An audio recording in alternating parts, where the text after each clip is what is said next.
आपने इस महत्वपूर्ण विषय पे भारत के संविधान के 75 वर्ष पूरा होने पर जो चर्चा हो रही है, उस चर्चा में मुझे भाग लेने का अवसर दिया, मुझे बोलने का अवसर दिया।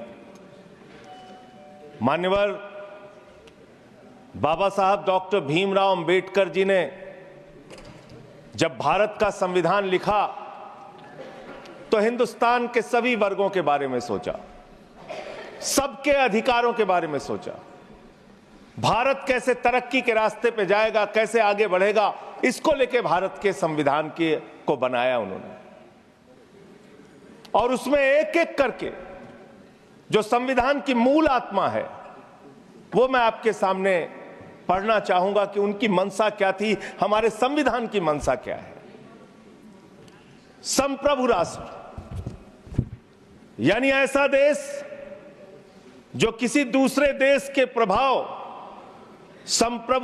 प्रभुता से मुक्त है, अपने सभी निर्णय लेने के लिए पूर्णतः स्वतंत्र है और उस पर किसी बाहरी शक्ति का कोई प्रभाव नहीं होगा।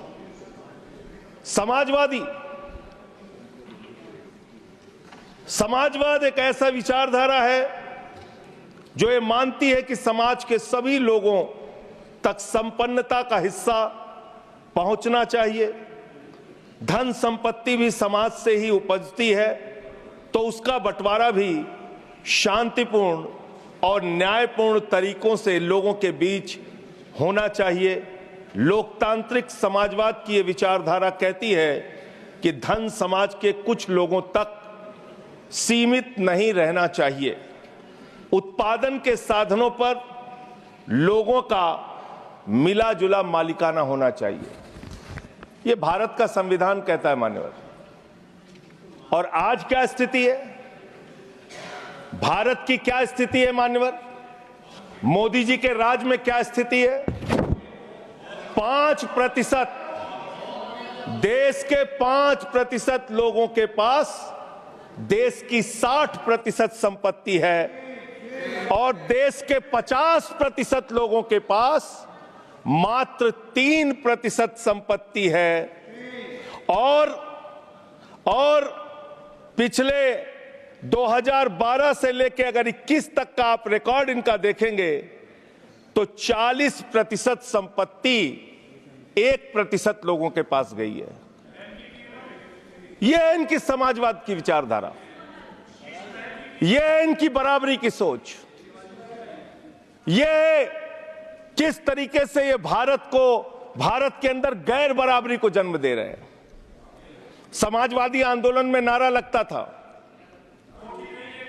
समाजवादी आंदोलन में नारा लगता था, जब तक दुखी इंसान रहेगा धरती पर तूफान रहेगा। नारा लगता था, रोटी कपड़ा और मकान मांग रहा है हिंदुस्तान। नारा लगता था, धन और धरती बट के रहेगी, भूखी जनता चुप न रहेगी। लेकिन आज भारत को इस हालत में इन्होंने पहुंचा दिया है मान्यवर, जहां पर 3% संपत्ति 50% लोगों के पास है और 5% लोगों के पास देश की 60% संपत्ति है। इसके आगे हमारा संविधान कहता है सेकुलरिज्म की बात, धर्मनिरपेक्षता, जिसका खुलेआम आप विरोध कर रहे हैं। ये एक ऐसी सरकार है, हमारे प्रधानमंत्री जी भारत के संविधान पे शपथ लेकर देश के प्रधानमंत्री बने। यहां पे बैठे हुए सांसद संविधान की शपथ लेते हैं, मंत्री संविधान की शपथ लेते हैं, लेकिन संविधान में लिखी हुई बातों को नहीं मानते। धर्मनिरपेक्षता से इनको मतलब नहीं है। हमको अगर दर्शन करना होता है मान्यवर तो हम काशी जाते हैं, महाकाल का दर्शन करने उज्जैन जाते हैं, प्रभु श्री राम का दर्शन करने अयोध्या जाते हैं। लेकिन भाजपाइयों को जब दर्शन करना होता है तो ये मस्जिद में भगवान का दर्शन करने जाते हैं, मस्जिद में भगवान का दर्शन करने जाते हैं, मस्जिद में मंदिर खोज रहे हैं पूरे देश के अंदर। तो इसलिए प्लीज प्लीज। इसलिए मान्यवर, इसलिए मैं इनसे कहना चाहता हूं, कृपया शांत, घबराओ मत। सीट पर चीखना चिल्लाना शुरू कर देते हैं, जैसे ही बोलता हूं चीखना चिल्लाना शुरू। मान्यवर, ये भारत खोदो योजना चला रहे देश में, भारत खोदो योजना। अरे मैं कहता हूं अगर इतना ही खोदना है, कल को कोई आके दावा करेगा संसद को खोद दो, कम से कम प्रधानमंत्री की डिग्री मिल जाएगी, उसका तो पता चल जाएगा कहां है। संसद खोद दो। ये भारत खोदो योजना बंद करो, इससे देश का विकास होने वाला नहीं है। आपने शिक्षा में क्या हालत की देश की? माननीय शिक्षा मंत्री जी यहां पे बैठे हुए हैं, मैं बताना चाहूंगा शिक्षा के स्तर को आपने कहां पहुंचा दिया। 11 लाख, अरे क्या क्या यहां बोला गया, मैंने खूब सुना है, आप ही लोगों से सीखा है। 11 लाख बच्चों को सरकारी स्कूल से दूर किया गया। 11 लाख बच्चों को। यह देश के अंदर शिक्षा की व्यवस्था है और इसमें सबसे ज्यादा मान्यवर, अगर किसी राज्य की भागीदारी है जहां पे सबसे ज्यादा बच्चे सरकारी स्कूल से दूर हुए हैं, पिछले 8 महीने का आंकड़ा शिक्षा मंत्रालय ने लोकसभा में रखा, 11 लाख में से अकेले 7,84,000 बच्चे उत्तर प्रदेश में सरकारी स्कूलों से दूर गए। ये कर रहे हैं शिक्षा के नाम पे आप। देश की शिक्षा की व्यवस्था की हालत यह कर दी आपने। 63,000 बच्चे आसाम में सरकारी स्कूलों से दूर हुए।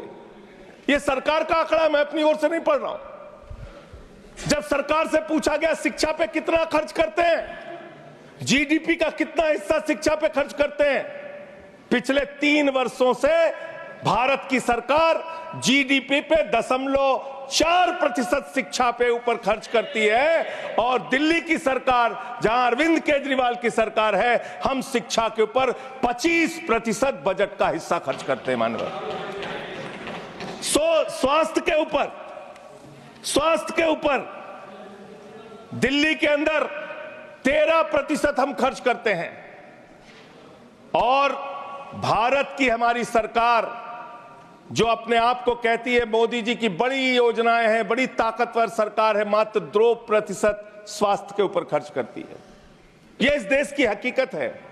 कैसे समानता आएगी? कैसे संविधान में लिखी हुई बातों की सुरक्षा हो पाएगी? मैं दिल्ली की बात करूं, अगर एक राज्य सरकार दिल्ली के लोगों ने भी चुना जिसको आप चलने नहीं देते, बार बार उसके ऊपर रोक लगाते हैं, लेकिन उस राज्य सरकार के काम क्या हैं वो आपको जानना बहुत जरूरी है। एक ऐसी सरकार जिसने, अब देखिए टोका टोकी करेंगे, बोलिए ना, आप बोलिए, आप क्यों उधर बात अभी ये लोग जब बोल रहे थे मैं चुपचाप सुना। आप बोलिए। अगर जेल वेल की बात करोगे ना, जिस दिन सत्ता परिवर्तन होगा एक भी आदमी बाहर नहीं दिखेगा। फिर ऐसी बातें मत करो, आपस में बात नहीं। संजय ये जी, धमकी देने की बातें मत करो। संजय जी, आपस में कोई बात नहीं। संजय जी प्लीज प्लीज, नहीं कोई नहीं, आप लोग आपस में बात कंट्रोल कीजिए सर। सभी लोग आपस में बात, प्लीज आप बैठे रहे, प्लीज। ऐसे धमकी देकर काम मत करो। आप विषय पे बोले। अडानी की दलाली करने वाली सरकार हमसे सवाल कर रही है। विषय पर संजय जी जो विषय बोलेंगे, भ्रष्टाचार बोलेंगे, विषय पर बोलिए प्लीज, विषय पर बोलिए प्लीज। अडानी की दलाली करने वाले लोग हमसे सवाल करेंगे। मानिए, मुझे लगता है कि संजय जी अपना आपा खो गए हैं और उन्होंने अपनी शब्दावली को ध्यान में रखना चाहिए, और ये जो उन्होंने वाक्य इस्तेमाल किया है ये एक्सपंज होना चाहिए। प्लीज आप बोलिए, प्लीज बैठ। सर बोलिए, मैं दिल्ली के काम बता रहा हूँ। आप दिल्ली के काम बताइए, आपस में दिल्ली की सरकार ने क्या किया है संविधान की रक्षा के लिए? टीका टिप्पणी ना करें। दिल्ली की सरकार ने क्या किया है इस देश के नागरिकों को मजबूत बनाने के लिए? दिल्ली की सरकार ने क्या किया है शिक्षा और स्वास्थ्य पे काम करने के लिए? दिल्ली की सरकार ने क्या किया है बाबा साहब के लिखे गए एक एक शब्द को जमीन पे उतारने के लिए। दिल्ली के अंदर शिक्षा में हमने 25% खर्च किया, स्वास्थ्य में हमने 13% खर्च किया, दिल्ली में हमने बिजली फ्री दिया। पूरे देश में पहली सरकार है जो बिजली फ्री देने का काम करती है। दिल्ली के अंदर केजरीवाल जी ने 200 यूनिट बिजली फ्री, 400 यूनिट बिजली आधे दाम पे दिया। दिल्ली के अंदर केजरीवाल की सरकार ने इलाज मुफ्त किया, पानी मुफ्त दिया। दिल्ली के अंदर सीट पर बैठकर बुजुर्गों को तीर्थ यात्रा, बुजुर्गों को तीर्थ यात्रा कराने का काम किया, बुजुर्गों को तीर्थ यात्रा कराने का काम किया दिल्ली की सरकार ने।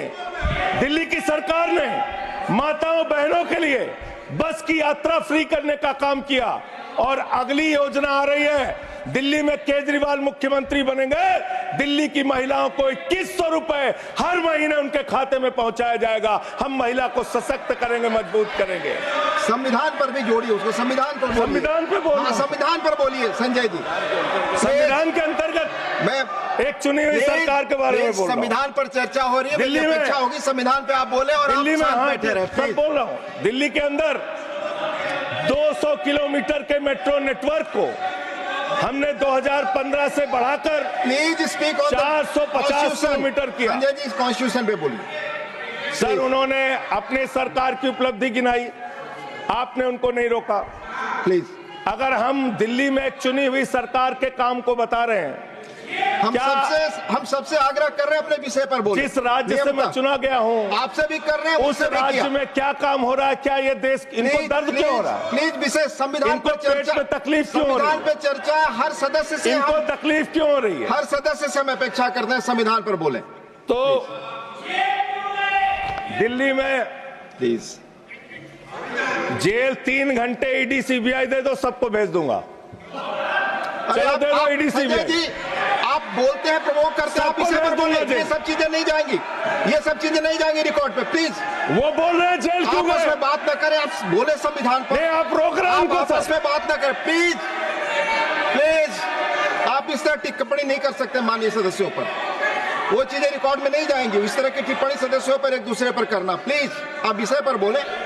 सर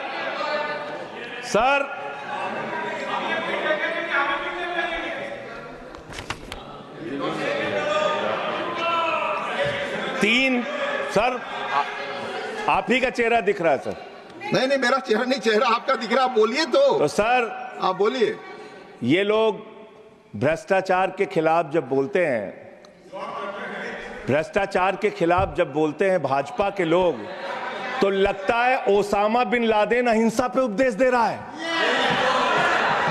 ये भ्रष्टाचार के खिलाफ बोलेंगे। 3,02,000 करोड़ रुपए का ठेका इन लोगों ने इलेक्टोरल बॉन्ड के नाम पे लिया सर। 3,02,000 करोड़ रुपए का ठेका इन लोगों ने इलेक्टोरल बॉन्ड के नाम पे बोलिए दिया है। विषय पर प्लीज सर, विषय पर बोलिए सर। जो आप मालूम है कि विषय पर बोले, गाय काटने वाली कंपनी से चंदा लेने वाले लोग मेरे ऊपर सवाल उठा रहे हैं। आपस में बात नहीं, गाय काटने वाली कंपनी से चंदा लेने वाले लोग। प्लीज, ये मंत्री का चुनाव है। आप विषय पर बोले संजय सर। देश के अंदर एक चुनी हुई सरकार है, संविधान के तहत वो सरकार चुनी हुई है, संघीय ढांचे का जिक्र उस संविधान के अंदर किया गया है, उसको आप क्यों नहीं मानते? दिल्ली की सरकार को क्यों नहीं चलने देते? हमारे सारे काम पे रोक क्यों लगाते हैं आप? आपने सबसे बेहतरीन देश की काम करने वाली सरकार, एक ऐसी सरकार, जब अमेरिका के राष्ट्रपति की पत्नी हिंदुस्तान आई तो मोदी जी ने पूरे देश का हवाला दिया। गुजरात का स्कूल देख लो, मध्य प्रदेश का देख लो, उत्तर प्रदेश का देख लो, हरियाणा का देख लो। उसने कहा हमें केजरीवाल का स्कूल देखना है, मनीष सिसोदिया ने जो स्कूल बनाया है वो स्कूल देखना है। ये काम हमने किया। आज दिल्ली के स्कूल मॉडल की चर्चा पूरी दुनिया में हो रही है, अस्पताल के मॉडल की चर्चा पूरी दुनिया में हो रही है। ये मंत्री है सरकार के। बच्चों शांत हो जाओ, बच्चों हल्ला मत करो, बच्चों शांत, बच्चों हल्ला मत करो। बच्चों शांत। प्लीज मान्यवर, ये हमारा टाइम खाने की कोशिश कर रहे हैं। दिल्ली के अंदर चुनाव होने जा रहा है। चुनाव भारत के संविधान का एक बड़ा पर्व माना जाता है। संविधान ने हमें ताकत दी, अपने हिसाब से विधायक चुनिए, अपने हिसाब से सांसद चुनिए, वही मंत्री बनता है, मुख्यमंत्री बनता है, प्रधानमंत्री बनता है। दिल्ली में चुनाव क्या हो रहा है? दिल्ली में कैसे चुनाव कर रहे हैं लोग? ये महाराष्ट्र और हरियाणा का प्रयोग, चुनाव घोटाले का प्रयोग दिल्ली में करना चाहते हैं। और वो कैसे करना चाहते हैं? कैसे करना चाहते हैं? ध्यान से सुनिएगा सर। प्लीज। दिल्ली के अंदर ये चुनाव घोटाले की मैं रिपोर्ट लेके आया हूं। ये रिपोर्ट आज पूरे देश को पता होनी चाहिए। दिल्ली में जो चुनाव करा रहे हैं मान्यवर, ये घपले से जीतना चाहते हैं। शाहदरा में भारतीय जनता पार्टी के एक पदाधिकारी ने 11,008 वोट कटवाने की अर्जी दी। जनकपुरी में भारतीय जनता पार्टी के 24 कार्यकर्ताओं ने 4,874 वोट कटवाने की अर्जी दी। तुगलकाबाद में भारतीय जनता पार्टी के 15 कार्यकर्ता ने 2,435 वोट कटवाने की अर्जी दी। मानिए, आप संविधान पर क्या चुनाव के बारे में बोलना गलत है? प्लीज आप बैठे, प्लीज। क्या संविधान के अंतर्गत चुनाव नहीं होता सर? आप बोले सर, चुनाव के बारे में बोलना गलत है। हाँ, तो ये आप गायब। फ्री एंड फेयर इलेक्शन संविधान ने दिया है। तुगलकाबाद में सर, तुगलकाबाद में एक बूथ है, बूथ नंबर 117। वहां कुल 1337 वोट हैं। उसमें से 554 वोट कटवाने की अर्जी 2 बीजेपी के कार्यकर्ताओं ने दी। पालम में भाजपा के 9 कार्यकर्ताओं ने 1641 वोट कटवाने की अर्जी दी। संजय जी, रजौरी गार्डन में सर, चुनाव का अधिकार संविधान ने दिया। ऑथेंटिसिकेशन करेंगे सर, चुनाव का अधिकार संविधान ने दिया। जो आरोप लगा रहे हैं, चुनाव के घपले पे नहीं बोलेंगे यहाँ पे, प्लीज। क्या चुनाव के घपले पे नहीं बोलेंगे? इसको चुनाव, हाँ, ऑथेंटिकेट करूंगा, ऑथेंटिकेट करूंगा sir. I will authenticate, please. मैं ऑथेंटिकेट करूंगा सर। आपकी बात सुन लिया सर। हरिनगर में आप बैठ जाए जगह पे अपनी। हरिनगर में भारतीय जनता पार्टी के 4 कार्यकर्ताओं ने 637 वोट कटवाने का आवेदन दिया। करावल नगर ने 2 कार्यकर्ताओं ने 3,260 वोट कटवाने की अर्जी दिया। मुस्तफाबाद में एक व्यक्ति ने 534 वोट मैं नहीं कर रहा। I am not एल्डिंग sir, I am not एल्डिंग। I am not एल्डिंग। नहीं सर, ऐसे आप तो फिर ऐसे अलाउ करेंगे। आपको हम समय देंगे, आप देखिए। Leader of the house. नहीं, मैं एक ही बात स्पष्ट करना चाहता हूं कि जिस संविधान ने ये ताकत दी है कि वो वोटर्स लिस्ट के बारे में जो चर्चा कर रहे हैं कि उसको कटवाने का, वो प्रोविजन भी संविधान के अंतर्गत ही है। और उसमें देखने वाली बात यह है कि ये इतने दिन सत्ता पे कहीं रोहिंग्या और बांग्लादेशी के वोटों पर तो नहीं बने हुए थे।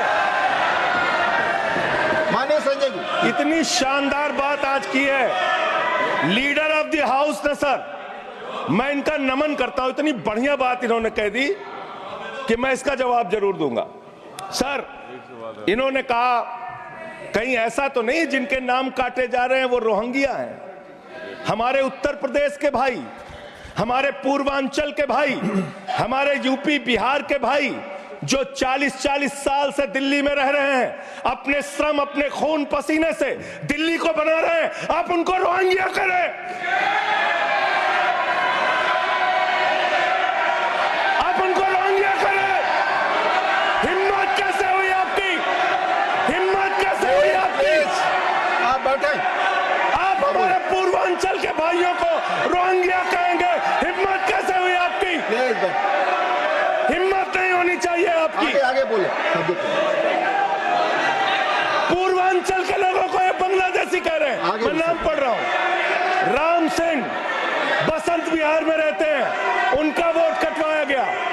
राम राम प्लीज बैठ जाइए। बसंत विहार में बैठिए, रहते आप हैं। सब बैठिए, बैठिए। ये पता है सर, आपके सदन पर रखूंगा। ये हिंदू लोग हैं, हिंदू लोग हैं, इनका नाम राम है, इनका नाम राम है, राम, इनका नाम राम है, राम। प्लीज बैठे आप। छोटे लाल वर्मा, आप बैठे।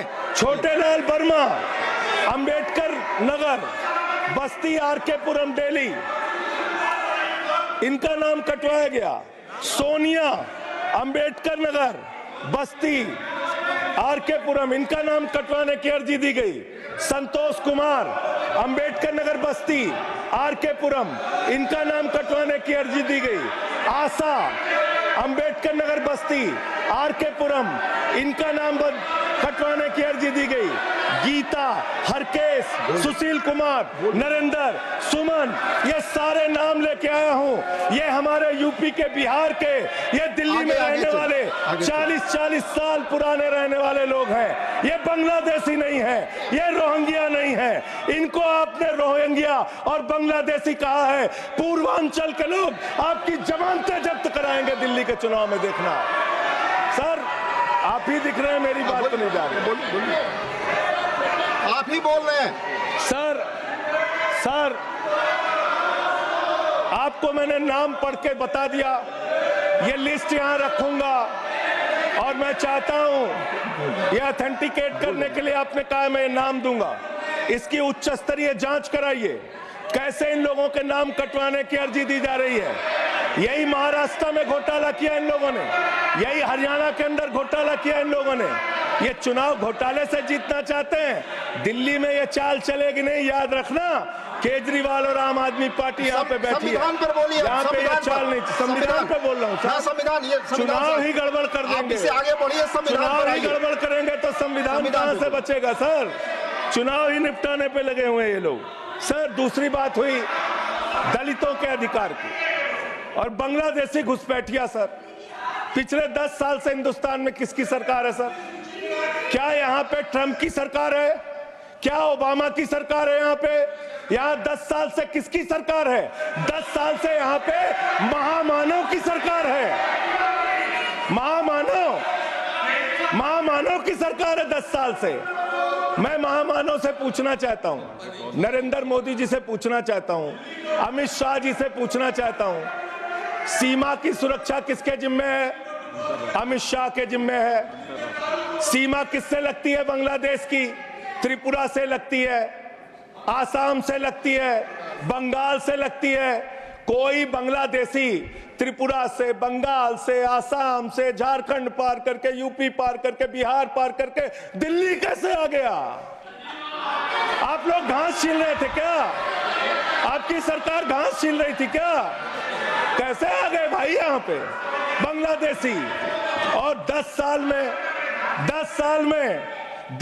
में 10 बांग्लादेशी घुसपैठिया दिल्ली से भगाया हो तो उसका नाम बता दो, उसका नाम बता दो। 10 साल में 10 बांग्लादेशी घुसपैठिया दिल्ली से भगाया हो तो उसका नाम बताओ ना। राजनीति क्यों करते हो? नरेंद्र मोदी का दोस्त अडानी बांग्लादेश को बिजली सप्लाई करता है, आप विषय पर बिजली सप्लाई करता है। प्रधानमंत्री पर आपने भारत की बिजली चोरी करके, भारत की बिजली चोरी करके बांग्लादेशियों का घर रोशन करते हो। संविधान पर बोलिए। हमें ज्ञान बता रहे हो, प्लीज हमको ज्ञान बता रहे हो। हजारों करोड़ की बिजली चोरी करके झारखंड की बिजली। सर आप ही आ गए सर, मेरा तो नाम गायब हो जाता हूं मैं। सर झारखंड की बिजली चोरी करके, भारत की बिजली चोरी करके अडानी बांग्लादेश को पहुंचाता है। ये आप ही सब्सिडेट करेंगे, इसको भी करेंगे। हाँ, करें जितना आप बोलेंगे सब हाजिर कर देंगे साहब। आप इस सब्सिडेट करेंगे, इसलिए आप लगा रहे हैं। हाँ एकदम करेंगे। ये दोहरी नीति नहीं चलेगी।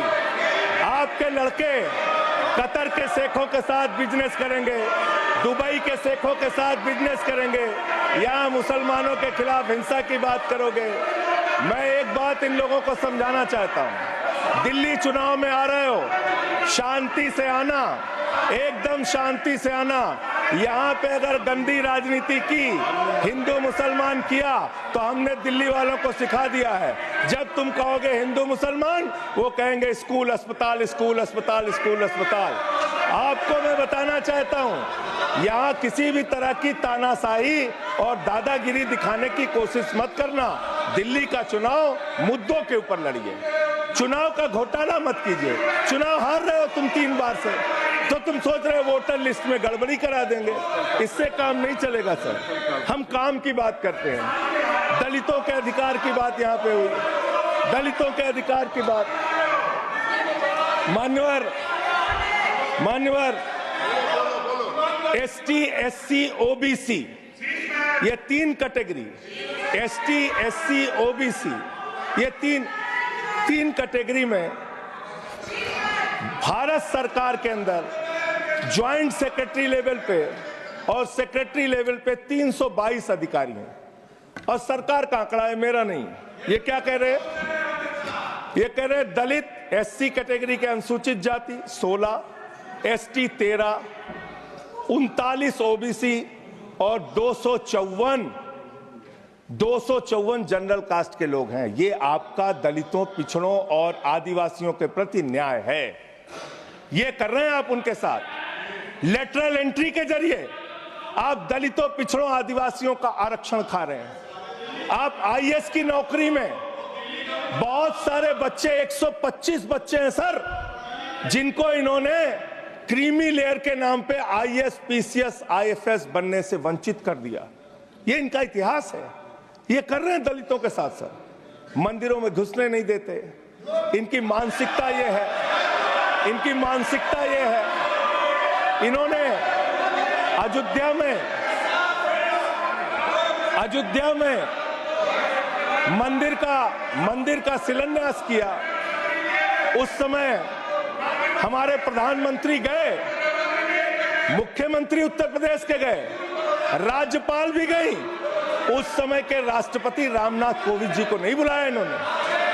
मंदिर के उद्घाटन में इन्होंने श्रीमती द्रौपदी मुर्मू जी को नहीं बुलाया, क्योंकि वो दलित समाज से थे, ये आदिवासी समाज से हैं।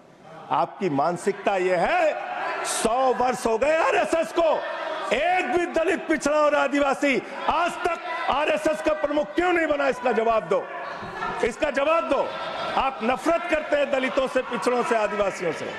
यह आपकी मानसिकता है। इसलिए आगे कॉन्स्टिट्यूशन पढ़ता हूं सर। आगे क्या लिखा हुआ है? आगे लिखा हुआ है डेमोक्रेटिक, लोकतांत्रिक भारत देश की जनता अपने प्रतिनिधि खुद चुनती है। वोट के माध्यम से सभी के वोटों का महत्व बराबर है।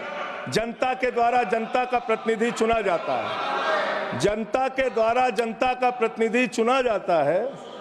उसके बाद चुनने के बाद सरकार बनती है, और आप लोग खरीद फरोख्त करके, संविधान को तार तार करके, लोकतंत्र का गला घोट के महाराष्ट्र में सरकार गिराते हो, कर्नाटक में सरकार गिराते हो, मध्य प्रदेश में सरकार गिराते हो, उत्तरांचल में सरकार गिराते हो, अरुणाचल में सरकार गिराते हो।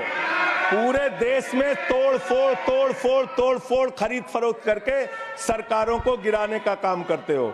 इसीलिए मैं कहता हूं, जब ये लोकतंत्र के बारे में बोलते हैं, संविधान के बारे में बोलते हैं, हम लोग यहाँ विपक्ष की तरफ से खड़े होते हैं, चीख रहे हैं, चिल्ला रहे हैं, सोच रहे हैं इनसे डर के चुपचाप बैठ जाएंगे। एक बात याद रखना, ये देश बाबा साहब के संविधान से चलेगा, किसी मोदी और अमित शाह के फरमान से नहीं चलेगा। याद रखना, इसको याद रखना। और ये जो बार बार तुम्हारा गठबंधन ईडी से है, ईडी से तुम्हारा गठबंधन, सीबीआई से तुम्हारा गठबंधन। यहाँ इंडिया गठबंधन है, वहां ईडी गठबंधन है, ईडी गठबंधन है, ईडी गठबंधन। मान्यवर भ्रष्टाचार की बात मैं करूंगा।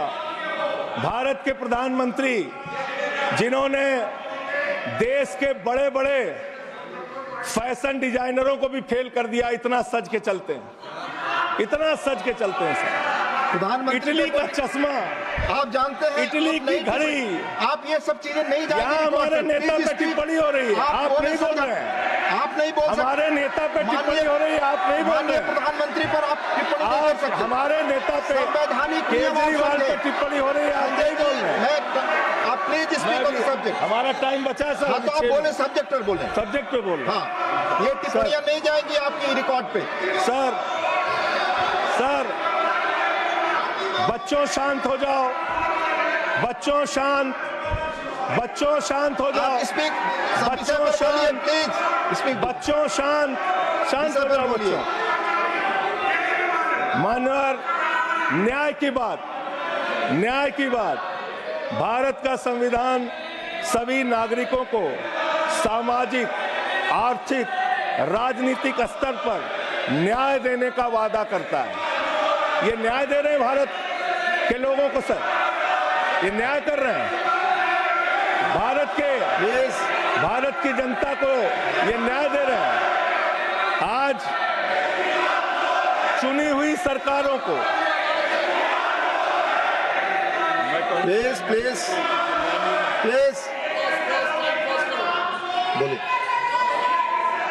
बोलिए अपने विषय पे बोलिए। सर ये अगर यहाँ नारा लगाएंगे, आप इनको रोक नहीं रहे हैं। मैं बोल रहा हूँ उनको भी और आपको भी। वो नारे लगा रहे हैं। आपने शुरू किया माननीय प्रधानमंत्री पर टिप्पणी। नहीं, मैं अगर यहाँ नारा लगाऊंगा, प्लीज आप इसे पर बोलिए, संविधान पर बोलिए। तो इसलिए मैं ये कहना चाहता हूं, जरूरत से ज्यादा उतना ही काम करो जितना ठीक लगे। आप इधर बोले, आपस में बात ना करें। जरूरत से ज्यादा मत उड़ो। संजय जी प्लीज, जरूरत से ज्यादा मत उड़ो।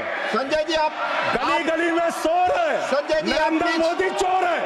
कोई बात रिकॉर्ड पे नहीं जाएगी। नरेंद्र मोदी चोर कोई है। बात रिकॉर्ड पे नहीं जाएगी। No, it will not go, please. It will not go on the record. नहीं, please go back to your seats. नहीं, आप ये नहीं सर, आप दुरुपयोग कर रहे हैं समय का। कैसे आप केजरीवाल दुरुपयोग को कर रहे बोल हैं, रहे हैं? प्लीज। केजरीवाल को कैसे बोल रहे आप हैं? सब पीछे जाए। आप प्लीज, आप पीछे जाइए। प्लीज नागर जी, प्लीज आप पीछे जाइए। आप इसे पर बोलिए। इनको चुप कराइए सर। आपने जो भी प्रधानमंत्री जी पर टिप्पणी की है और जो भी नारे उनके खिलाफ लगाए, रिकॉर्ड ये पे भी नहीं बोलिए जाएगा। कि मुख्यमंत्री पर जो टिप्पणी की है वो भी जाएगा। आप बोलिए। वो भी हट आप जाएगा। पहले बोले, वो भी हट बोले, जाएगा। आपका समय खत्म होगा, मैं खत्म करूंगा। प्लीज। मान्यवर, पिछले दिल्ली के अंदर कानून व्यवस्था की क्या हालत है? कल हमने महिला अदालत किया दिल्ली में। देश की राजधानी दिल्ली आज अपराधों से सहमी हुई है, परेशान है। क्या हालत है सर? 2019 से महिलाओं के खिलाफ अपराध में दिल्ली में 41% वृद्धि हुई है। 14,000 महिलाओं के खिलाफ अपराध, हिंसा का अपराध, बलात्कार का अपराध 1 साल के अंदर हुआ है। हर दिन दिल्ली के अंदर 3 से 4 रेप की घटनाएं हो रही हैं और 2019 से 3500 रेप की घटनाएं हुई और प्रतिदिन दिल्ली में 5 से 6 महिलाओं को असॉल्ट किया जाता है। ये आंकड़े हैं सर। 11 महिलाएं और बच्चियां प्रतिदिन किडनैपिंग का शिकार होती है दिल्ली में। ये दिल्ली की हकीकत है। देश की राजधानी में 33% रेप की घटनाओं में और 41% किडनैपिंग की घटनाओं में देश के 19 शहरों के मुकाबले वृद्धि हुई है। दिल्ली के अंदर ये कोर्ट है। सारे रिकॉर्ड रख दीजिएगा। हाँ, रख दूंगा। ये कोर्ट, दिल्ली के कोर्ट में सर आपको जान के हैरानी होगी, देश की राजधानी है दिल्ली, दिल्ली के कोर्ट में हत्या की घटना हुई। जज के सामने हत्या सर, जज के सामने हत्या की घटना हुई। आप बताइए। प्लीज ये नारे न लगाए, रिकॉर्ड पे नहीं जाएगा आपके नारे। प्लीज कृपया नारे न लगाए आप। प्लीज